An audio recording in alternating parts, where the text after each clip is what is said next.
सभी को नमस्कार मित्रों। भटनेर IAS के YouTube क्लासेस में आप सभी का हार्दिक स्वागत है।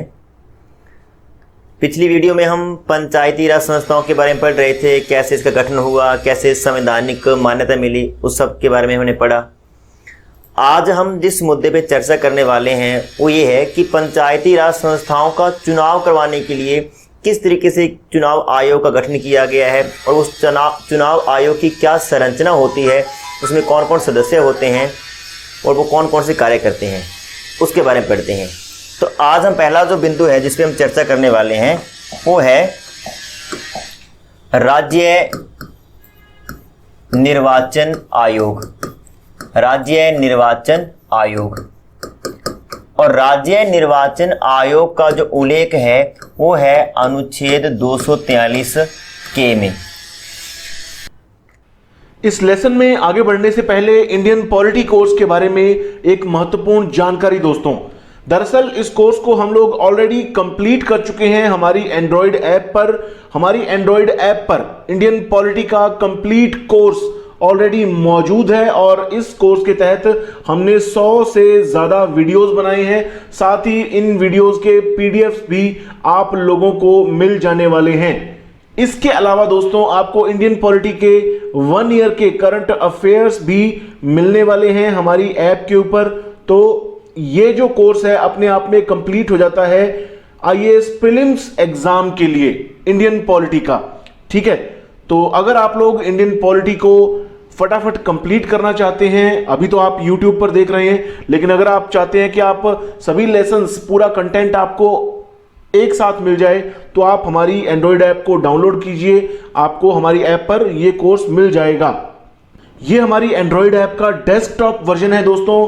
अगर आप लोग चाहते हैं कि आप हमारे लेसन्स को लैपटॉप में देखें या फिर आप डेस्कटॉप में अपने पर्सनल कंप्यूटर में देखें तो आप लोग bhatnerias.com पर जा सकते हैं और इसके जरिए भी आप लोग हमारे कोर्सेज को एक्सेस कर सकते हैं। जिस तरह से ये इंडियन पॉलिटी का पूरा कोर्स आपको यहां नजर आ रहा है, CSET 2021 का कोर्स नजर आ रहा है, एनवायरनमेंट एंड इकोलॉजी का कोर्स नजर आ रहा है, तो तमाम कोर्सेज यहां पर मौजूद हैं।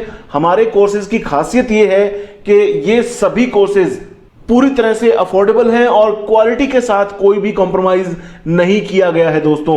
इनकी कीमत ऐसी है कि एक किताब से भी कम पैसे देकर आप इन कोर्सेज को खरीद सकते हैं। पूरे 1 साल की आपको वैलिडिटी मिल जाती है। यहां पर आप इंडियन पॉलिटी कोर्स की एक झलक भी देख सकते हैं दोस्तों।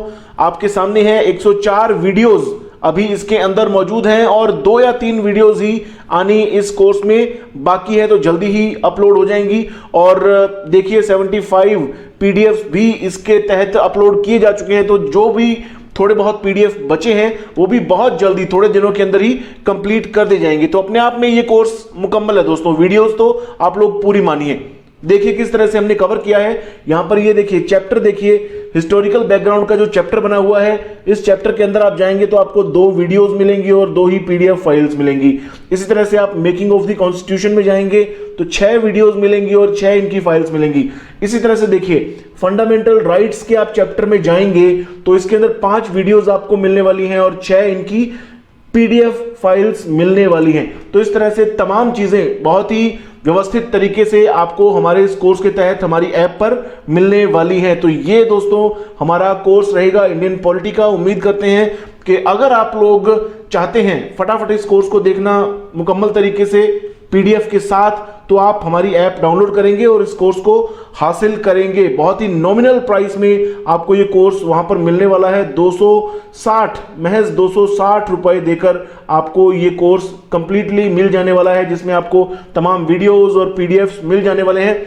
इस कोर्स की एक और खास बात देखिए दोस्तों, जैसा कि मैंने आपको बताया कि IAS प्रीलिम्स एग्जाम को ध्यान में रखते हुए इंडियन पॉलिटी का ये कोर्स आप लोगों के लिए बहुत फायदेमंद रहने वाला है। यहां पर देखिए IAS प्रीलिम्स एग्जाम्स के जो भी प्रीवियस पेपर्स हुए हैं उनमें इंडियन पॉलिटी के जो भी क्वेश्चंस आए हैं ज्यादातर हमने कवर किए हैं। खास तौर पर पिछले 17 सालों के प्रीवियस 17 ईयर्स के जो भी MCQs रहे हैं इंडियन पॉलिटी विषय के, वो हमने कवर किए हैं। 2004 से लेकर IAS प्रीलिम्स 2020 तक के सभी प्रीवियस ईयर्स एमसीक्यूज कवर किए गए हैं इंडियन पॉलिटी के। तो ये कोर्स आप लोगों के बहुत ज्यादा काम में आने वाला है, आपको बहुत ज़्यादा फायदा पहुंचाने वाला है। तो फटाफट हमारी Android app Bhatner IAS download कीजिए और एक्सप्लोर कीजिए हमारे तमाम कोर्सेज को। अनुच्छेद 243 में सबसे पहला ये लिखा गया है कि यह जो राज्य निर्वाचन आयोग होगा वो एक सदस्यीय संस्था होगी। एक सदस्यीय मतलब उसमें एक ही मेंबर होगा जिसको राज्य निर्वाचन आयुक्त कहेंगे। राज्य निर्वाचन आयुक्त कहेंगे। एक सदस्यीय संस्था होगी। क्योंकि हम राज्य निर्वाचन आयोग को पढ़ रहे हैं तो मैंने आपको बताया था सुविधा की दृष्टि से भी हम इसको उसी क्रम में पढ़ेंगे।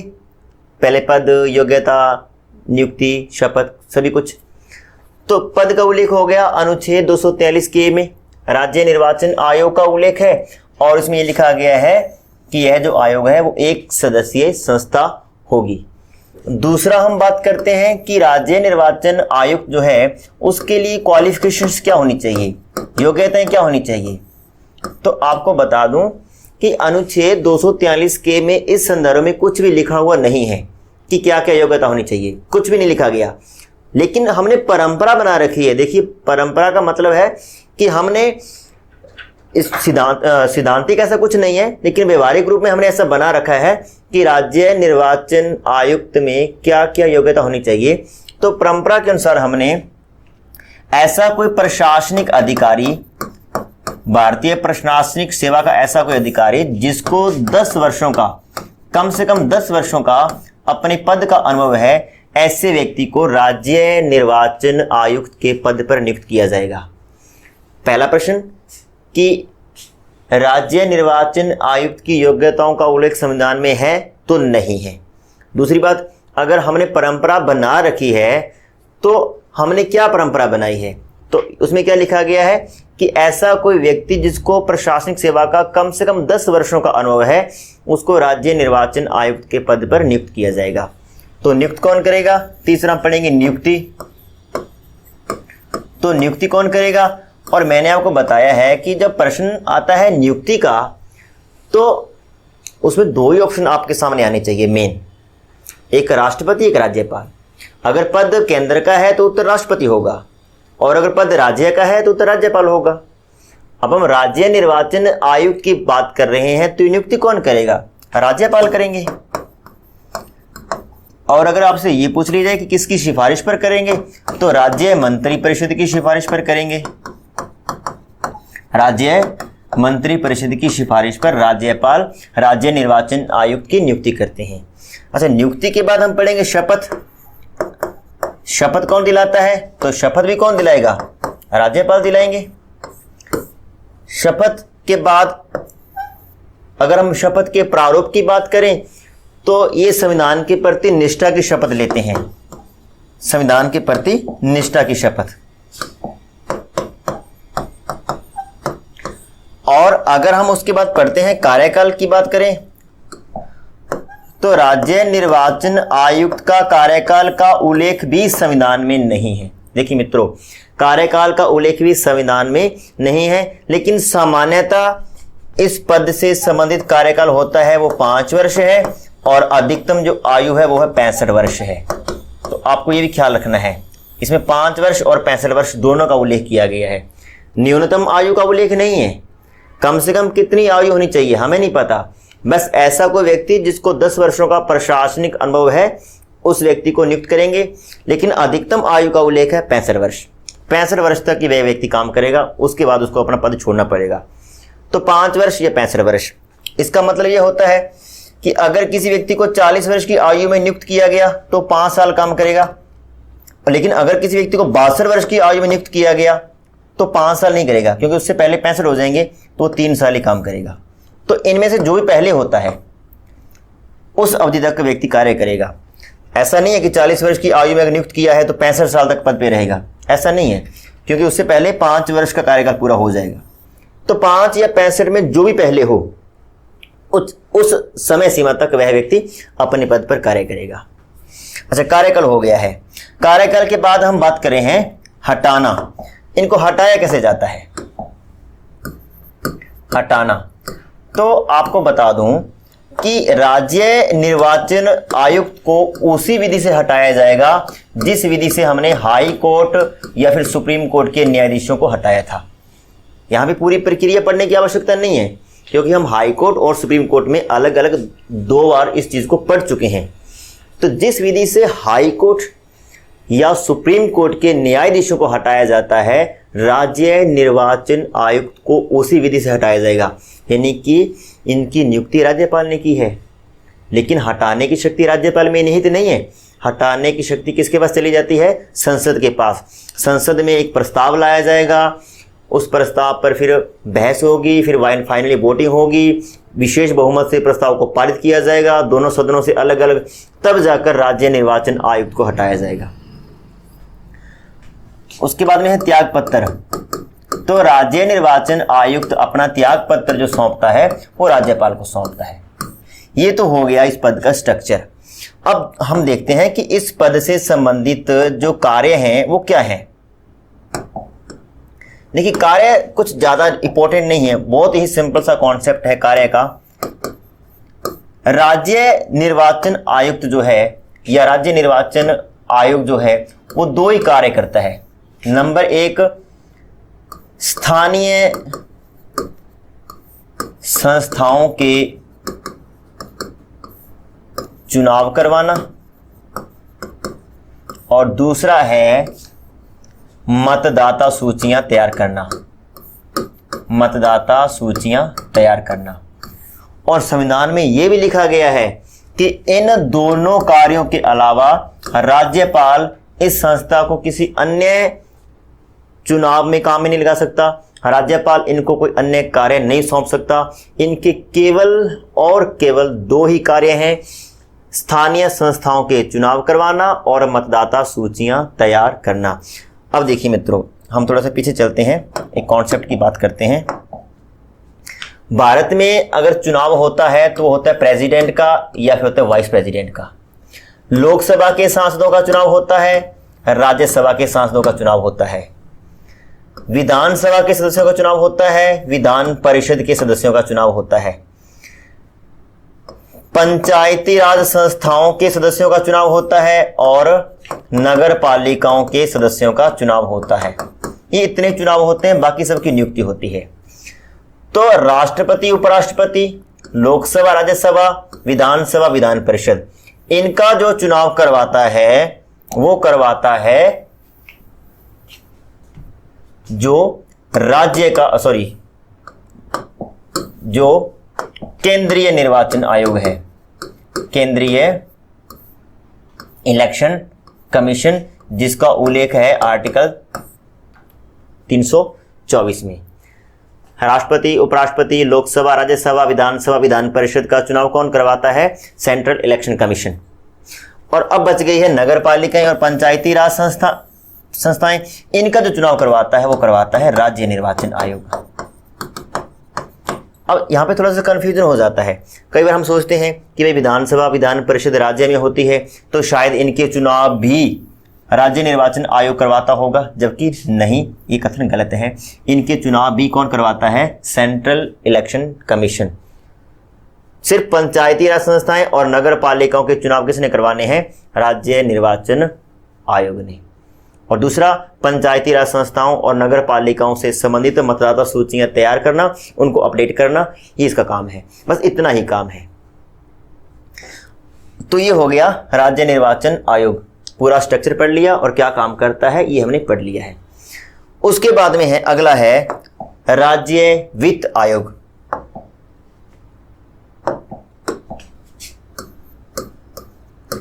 राज्य वित्त आयोग। अब हम देखते हैं वित्त आयोग का स्ट्रक्चर कैसा होता है और वित्त आयोग के क्या क्या कार्य होते हैं। राज्य वित्त आयोग का जो उल्लेख है पहले तो वो है अनुच्छेद 243 आई में। अब हम देखते हैं कि इसका स्ट्रक्चर क्या होता है। नंबर 1 कि राज्य वित्त आयोग में कितने सदस्य होंगे, इस चीज का उल्लेख नहीं है। देखिए, हमने अभी पढ़ा राज्य निर्वाचन आयोग, उसमें साफ साफ शब्दों में लिखा था कि राज्य निर्वाचन आयोग एक सदस्यीय संस्था होगी और जो वो राज्य निर्वाचन आयुक्त कहलाएगा। क्लियर है। लेकिन वित्त आयोग में कितने सदस्य होंगे, 1 होगा, 2 होगा, 5 होंगे, 10 होंगे, 20 होंगे, ऐसा कुछ भी उल्लेख नहीं है। यानी कि सदस्य संख्या का जिक्र यहाँ पे नहीं किया गया है, नहीं किया गया है। 243I में इसका उल्लेख है, सदस्य संख्या का उल्लेख नहीं है। ये तो हो गया इसके पद का उल्लेख। फिर हम बात करते हैं क्वालिफिकेशंस की, यानी कि योग्यताओं की। तो अगर हम बात करें योग्यताओं की तो यहाँ योग्यताओं का उल्लेख भी नहीं है। निर्वाचन आयोग में भी योग्यताओं का उल्लेख नहीं था और वित्त आयोग में भी योग्यताओं का उल्लेख नहीं है। लेकिन यहाँ पर भी हमने सेम परंपरा बना रखी है कि 10 वर्षों का प्रशासनिक अनुभव रखने वाले व्यक्ति को राज्य वित्त आयोग में नियुक्त किया जाएगा। तीसरा, योग्यताओं के बाद नियुक्ति। तो नियुक्ति कौन करता है? और चूंकि राज्य वित्त आयोग की बात कर रहे हैं तो नियुक्ति कौन करेगा? राज्यपाल। चौथा है कार्यकाल। कार्यकाल कितना होगा? तो कार्यकाल होगा 5 वर्ष। ये कॉमन सी बातें हैं, कुछ बहुत बड़ा कॉन्सेप्ट नहीं है। 5 वर्ष। हटाने की प्रक्रिया की बात करें तो सेम है, और त्यागपत्र की बात करें तो राज्यपाल को संबोधित करते हुए राज्य वित्त आयोग के सदस्य त्यागपत्र सौंपते हैं। राज्य वित्त आयोग में जो सबसे महत्वपूर्ण हिस्सा है, जो पढ़ने लायक है, वो है राज्य वित्त आयोग के कार्य। बड़ा इंपॉर्टेंट कॉन्सेप्ट है। यहाँ पर हम देखते हैं राज्य वित्त आयोग के कार्य, ये करता क्या है राज्य वित्त आयोग। देखिए, पहला तो ये है कि जो हमारी राज्य सरकारें होती है वो जो एक कर जनता पर आरोपित करती है, राज्य सरकारें जो जनता पर टैक्स लगाती है, वो टैक्स का सारा पैसा जाता है राज्य की संचित निधि में। अनुच्छेद 266 में हमने पढ़ा था, संचित निधि का उल्लेख है, उसमें जाएगा। उस संचित निधि में जो टैक्स आया है, उस टैक्स में से कितना हिस्सा स्थानीय निकायों का है, ये कौन तय करता है? ये तय करता है राज्य वित्त आयोग। देखिए समझिए, राज्य के करों में से स्थानीय निकाय, अब स्थानीय निकाय का मतलब पंचायती राज संस्था भी हो जाएगी और नगर पालिका भी हो जाएगी। स्थानीय निकायों का हिस्सा निर्धारित करना। मान लेते हैं कि राज्य सरकार ने एक टैक्स लगाया और टैक्स से 100 रुपए इकट्ठे हुए। अब इस 100 रुपए में से स्थानीय निकायों को 20 रुपए देने हैं या 30 देने हैं या 10 देने हैं या 50 देने हैं, ये कौन तय करेगा? ये तय करेगा राज्य वित्त आयोग। ये वित्त आयोग तय करेगा। हालांकि वित्त आयोग तय नहीं करता, वित्त आयोग सिर्फ अनुशंसा करता है। उस अनुशंसा को मानना या न मानना पूर्णतः सरकार पर निर्भर करता है। लेकिन लगभग वित्त आयोग की अनुशंसाओं को मान ही लिया जाता है, क्योंकि काफी लंबा चौड़ा अध्ययन करने के बाद वित्त आयोग अपनी अनुशंसाएं पेश करते हैं। तो पहला हो गया राज्य के करों में से स्थानीय निकायों का हिस्सा निर्धारित करना। दूसरा जो है वो है कि राज्य की संचित निधि में से स्थानीय निकायों को अनुदान उपलब्ध करवाना। पहला तो हो गया कि राज्य ने जो टैक्स लगाए हैं, उस टैक्स का जो पैसा इकट्ठा हुआ है, उस पैसे में से स्थानीय निकायों को कितने मिलेंगे, ये तो पहला हो गया।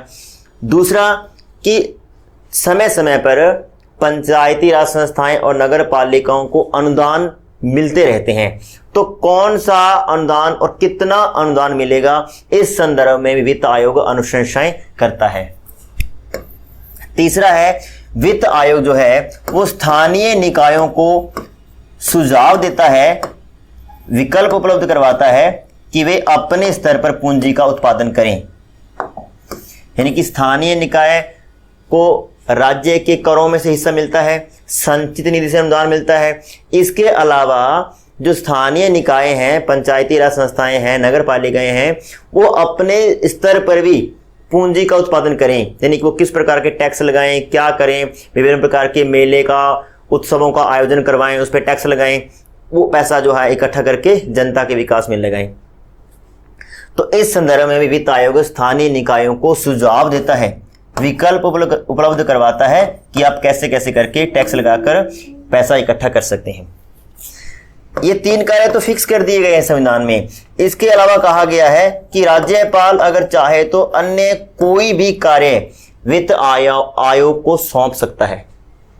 राज्य निर्वाचन आयोग हमने पढ़ा, वहां पर साफ साफ शब्दों में लिखा था कि राज्यपाल इनको कोई अन्य कार्य नहीं सौंप सकता, लेकिन यहां पे लिखा गया है कि राज्यपाल इनको कोई अन्य कार्य सौंप सकता है।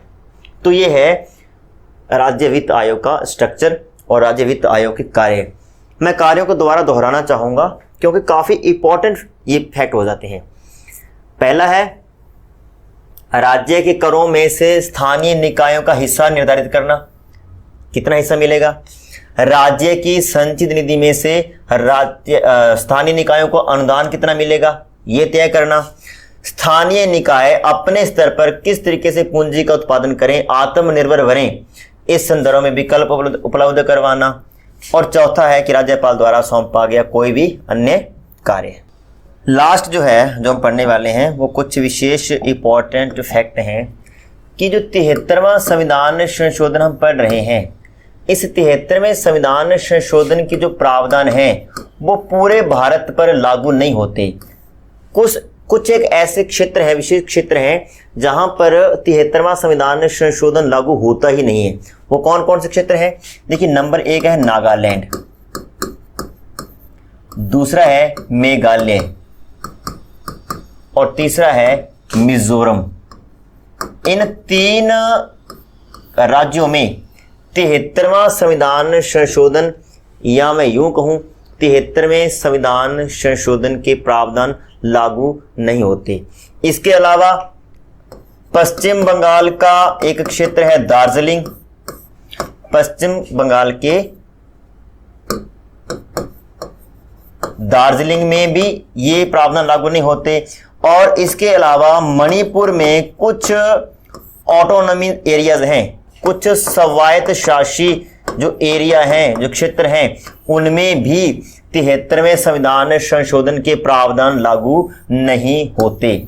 अगर आपसे पूछ लिया जाए कि 73वां संविधान संशोधन के प्रावधान कहां पर लागू नहीं होते, अगर पूरे राज्य की बात करें तो 3 राज्य हैं, नागालैंड, मेघालय और मिजोरम। इन 3 राज्यों में तो पूरे में ही लागू नहीं होते। पश्चिम बंगाल में लागू होता है 73वां संविधान संशोधन, लेकिन पश्चिम बंगाल के दार्जिलिंग में ये जो संविधान संशोधन है, जो उसके प्रावधान है, लागू नहीं होते। मणिपुर में 73वां संविधान संशोधन लागू होता है, लेकिन मणिपुर के जो कुछ स्वायत्त शासित क्षेत्र हैं, ऑटोनॉमीज एरियाज हैं, वहां पर 73वां संविधान संशोधन लागू नहीं होता। तो फिर आप मुझसे पूछेंगे कि यहां पर लागू होता क्या है? यहां पर लागू होता है पैसा एक्ट, PESA एक्ट यहां पर लागू होता है। पैसा एक्ट 1996 लागू होता है, जिसका नाम है पंचायती राज संस्थाओं का विस्तार अधिनियम 1996। पंचायती राज संस्थाओं का विस्तार अधिनियम 1996 लागू होता है इन क्षेत्रों में। तो ये भी नोट कर लेना, इन क्षेत्रों में 73वां संविधान संशोधन लागू नहीं होता है, यहां पर लागू होता है पैसा एक्ट 1996। तो इसके साथ ही आज हम इस वीडियो को यहीं पे समाप्त करते हैं। कल हम पंचायती राज संस्थाओं से संबंधित जो कुछ पहलू बच गए हैं उनका जिक्र करेंगे, और हम जिक्र करेंगे नगर पालिकाओं का, जिसमें नगर पंचायत, नगर परिषद, नगर निगम के बारे में हम अच्छे से अध्ययन करेंगे। धन्यवाद।